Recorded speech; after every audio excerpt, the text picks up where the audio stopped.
உண்மை செய்திகளை உடனுக்குடன் தெரிந்து கொள்ள ஆங்கர் நியூஸ் தமிழ் யூடியூப் சேனலை சப்ஸ்கிரைப் செய்யவும். மறக்காமல் பெல் பட்டனையும் அழுத்துங்கள். வணக்கம். ஆங்கர் நியூஸ் செய்திகளுக்காக ஐஸ்வர்யா. ஆத்தூர் நரசிங்கபுரத்தை சேர்ந்தவர் முருகேசன். இவரது மகன் பிரபாகரன், மனைவி கனகா.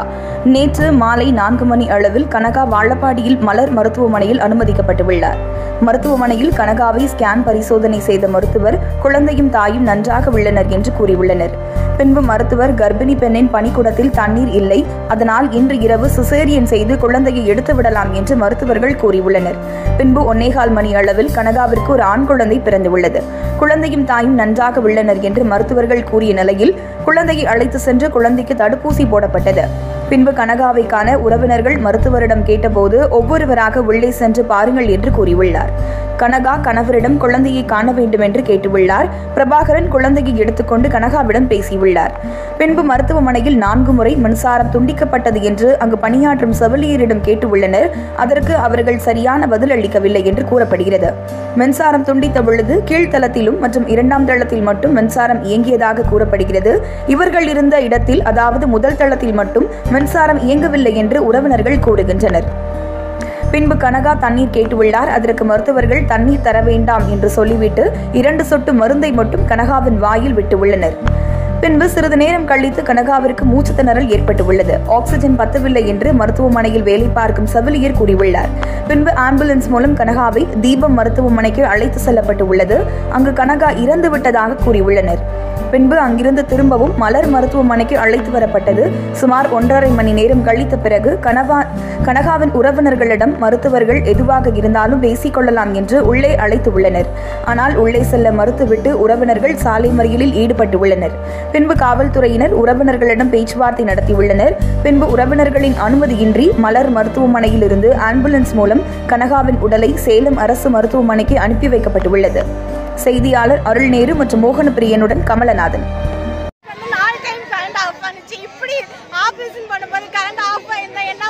நானும் எங்க அப்பாவும் கேட்டதுக்கு அந்த வாட்ச்மேனை எந்த பதிலும் சொல்ல, அங்க இருந்த நர்ஸுங்களும் எதுவுமே சொல்லவே இல்லையே. சொல்லாம வந்துட்டு நாங்கெல்லாம் பிள்ளையும் நல்லா தான் இருந்துச்சு, குழந்தையும் நல்லா தான் இருந்துச்சுன்னு சொல்லிட்டு நாங்கள் கேக்கெல்லாம் வாங்கிட்டு வந்து வெட்டினோமே. வெட்டி தானே எல்லாத்துக்குமே கொடுத்தோம். கொடுத்தது பின்னாடி 4 மணிக்கு பிள்ளைய தட்டி கூப்பிடுறதுனால தண்ணி தாவமாக எடுக்குதுன்னு சொல்லி சொல்லவும் நாங்கள் போய் பார்த்து தண்ணி குடிக்க கூடாதுன்னு சொல்லி சொன்னாங்க. என்ன வந்தேன்னு எங்களுக்கு தெரியல சார். இவ்வளோ நீளம் 2 டைமு கொடுத்தாங்க சார். கொடுத்ததுக்கு பின்னாடி பேச்சு மூச்சே இல்லை சார். இங்கே இல்லைன்னு சொல்லி சொன்னாரு. நாங்கள் மேலே இருந்து கீழே வந்தோம் சார். கீழே வந்தோடனே இங்கேருந்து ஆம்புலன்ஸில் வச்சு தீபா ஹாஸ்பிட்டலுக்கு கூட்டிகிட்டு போனாங்க. தீபா ஹாஸ்பிட்டலுக்கு கூட்டிகிட்டு போயிட்டு அங்கே என்ன பேசுனாங்க, என்ன பண்ணாங்கன்னே தெரியல. அங்கேருந்து இங்கே முடிஞ்சு போச்சு. இங்கே வயிறெல்லாம் உப்பி போச்சு. இங்கேருந்து போய் அங்கேருந்து வந்து திருப்பி இங்கே வந்த உடனே இங்கே வந்து நாங்கள் எல்லாம் வெளியே உட்காந்து அழுதுகிட்டு இருந்தோம். அழுதுகிட்டு வந்து என்ன ஏதுன்னு அந்த டாக்டரும் கேட்கல. அந்த ஆம்புலன்ஸில் வந்து யாருமே நிறுத்தவே இல்லைங்க சார். இது நிறுத்தாம விட்டு அவங்க பாட்டில் உள்ளே போயிட்டாங்க. உள்ளே போயிட்டு என்ன பண்ணாங்க ஏது பண்ணாங்க தெரியல. போலீஸ் எல்லாம் வந்தாங்க. வந்த உடனே 1.5 மணி நேரம் கழிச்ச உடனே குழந்தை அந்த பொண்ணு இறந்தது 4:15. இவங்க 5:30 மணிக்கு வந்து வாங்க அவ்வளோ நேரம் எதுவுமே என்கிட்ட இறந்துச்சு இப்படித்தான் சொல்லி இங்கேருந்து தீபா ஹாஸ்பிட்டல்லேருந்து வரும்போதுமே என்கிட்ட நிறுத்தி எந்த பதிலுமே சொல்லைங்க சார்.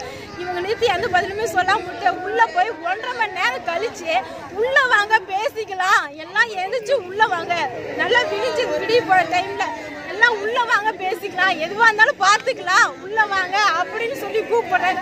உங்கள் மேலே தப்பு இருக்குன்னு தானே நீங்கள் கூப்பிடுறீங்க. இது நாங்கள் இப்போ உயிரை தோத்துக்கிட்டு இருக்கோமே. நாங்கள் 5 நாளாக என் பிள்ளைங்க புதுசுனாலாம் விட்டுட்டு வந்து நாங்கள் எல்லாம் 5 நாளாக காவை காத்திட்டு இருக்கிறாங்க. எங்களால நாங்களே கூலி வேலைக்கு தான் போகிறோம். கூலி வேலைக்கு போயும் சரி இப்போ குழந்தைய நல்லபடியாக பெற்று எடுக்கலாம் சொல்லி தானே நாங்கள் இங்கே கூட்டிகிட்டு வந்து சேர்த்தணும். நல்லபடியாக பார்ப்பாங்க. ஃபர்ஸ்ட்லேருந்து இந்த ஹாஸ்பிட்டலில் தாங்க பார்த்தாங்க. இங்கேருந்து தான் வந்தோம்.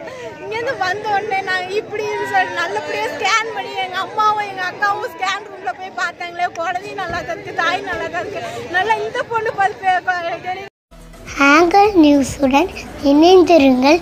மீண்டும் சந்திப்போம். வணக்கம்.